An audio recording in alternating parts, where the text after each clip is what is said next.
So yun, magandang araw sa inyo lahat mga paps, no, and welcome back sa ating munting channel.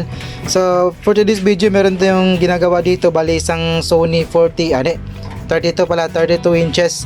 So ito yung model nyo. Yan, model nya KDL-32W617F. And then makikita natin dito yung kanyang mainboard. Tapos ito yung power supply na papasokan ng ating adapter type na 19.5 volts. Ayan. Then K button, and then yung kanyang Wi-Fi module din, sensor.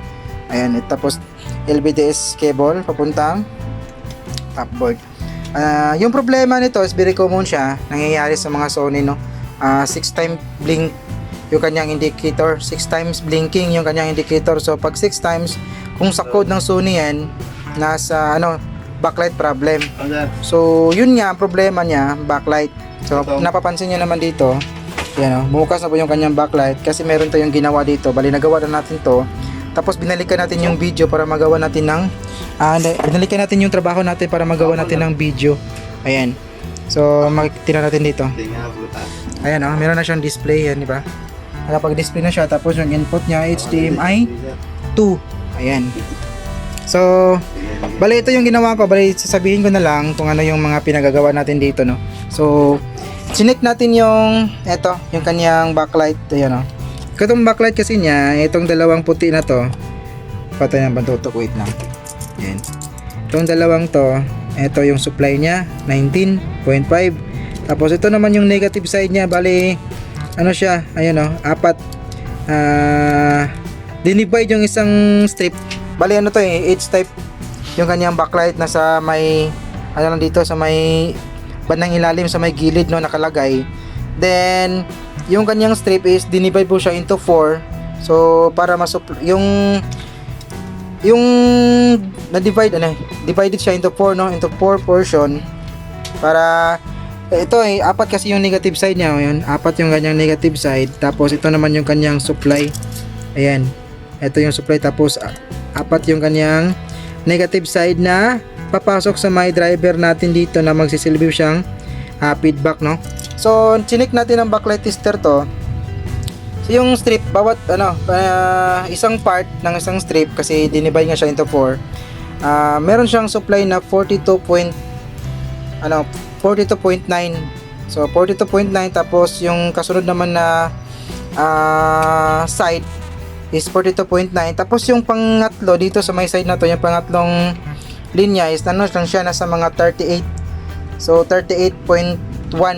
So kulang, parang merong punding isang valve dito, or malapit nang mapundi kasi nagbago na po yung kanyang supply, no.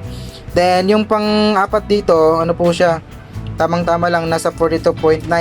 So isang portion dito na may problema, may parang napundi or malapit nang napundi. So wala pa tayong ganitong backlight ng pamalit. So ang ginawa ko is ito yung first step natin. Bali ginawa natin is dinisable natin yung kanyang protect ng ating driver na to. So unang tira natin, pin 31, ito yun yung kanyang protect. Tapos gumamit tayo ng 10 key resistor. So yung nakita natin is 15 key, so pwede lang yan, 15 key.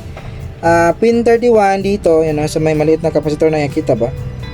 Ayan, ayan. Tapos connecta natin sa may ground. So ganun pa rin siya, hindi siya na umubra. So meron tayong mga tatlong paraan paano ma-disable yung kanyang protect ng ganitong model, or sa mga lahat ng Sony na flat TV, no. So dito umubra sa may second option natin na paraan, pangalawang paraan natin, ito. Ayan, so tingnan nyo yan, kita nyo yung bilog-bilog na yan, tulad yan dito. Ito, nabunutin ko lang para pagkamasagi natin ma-disjust siya, no. Ayan. So wait lang. So ito, continue tayo, no. Ayan, so bali itong yung parang bilog-bilog na to, siya, tulad siya nito. Ayan. So kinuskusan ko lang ng konti, tapos hininangan ko para may dikit natin yung magnetic wire natin or copper wire, para may dugtong natin yung dalawang apat na linyang to, 1, 2, 3, 4. Kasi kung susundan mo yan, isang banda yung papasok, yan yung negative side ng ating strip. Ito, ayan, dito yan, yan, 1, tama ba tayo? 1, 2, 3. Wait. Baka naduduling ako Ayan. So, ito pala. 1, 2, 3. And 1, 2, 3, 4. So, ito pala. Nagkamali tayo ng tansya. So, pero gumana siya kasi naidugtong na natin yung pangatlong side na mayroong problema. So, ililipat pala natin dito sa nagkamali tayo ng dugtong sa may isang side kasi apat nga to. So, dito siya magsisimula. 1, 2, 3, 4. So, kung susundan mo siya, ayan ito pala. Ito. So, balik tayo. Pause muna natin to kasi hinang natin dito. Nagkamali tayo ng connection. Pero okay naman siya. Gumana naman siya kanina, no? So, wait lang. So, yan, ito na.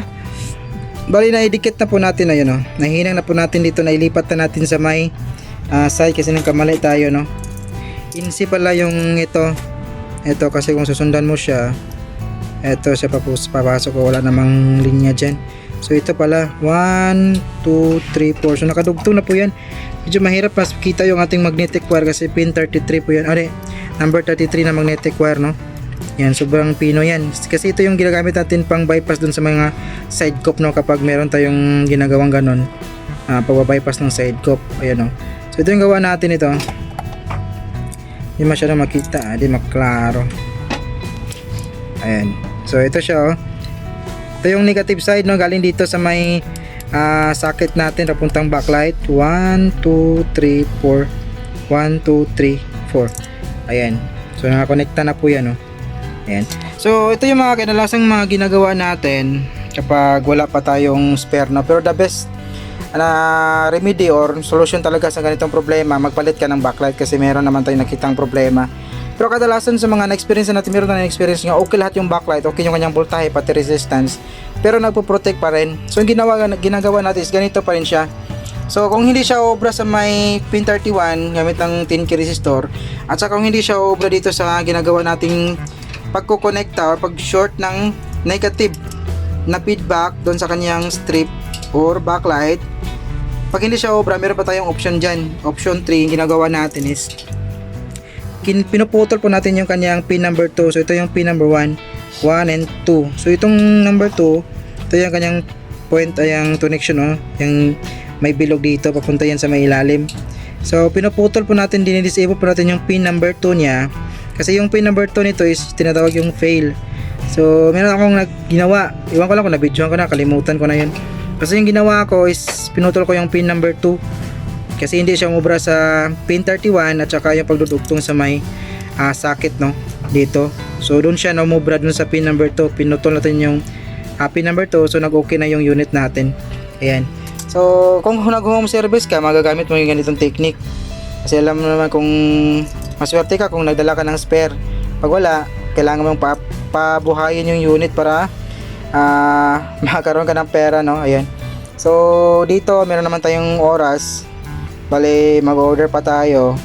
Pero for now, kailangan muna nating buhayin yung unit para maipakita or meron tayong update sa araw na to, no? So, pero kung depende na yan sa pag-uusap ng may-ari, kasi kung okay lang yung may-ari na ganitong setup lang, disable natin yung protect para konti lang yung babayaran, pwede rin sa kanya yun. Pero kung gusto niyang palitan yung backlight para for longer, talaga siya, for warranty purposes, pwede naman.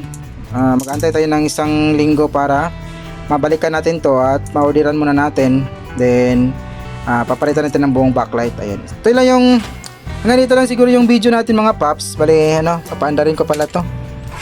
Ayan, papaandarin po muna to. Makasabihin nyo na hindi nagagana yung unit natin. Ayan, saksak ko.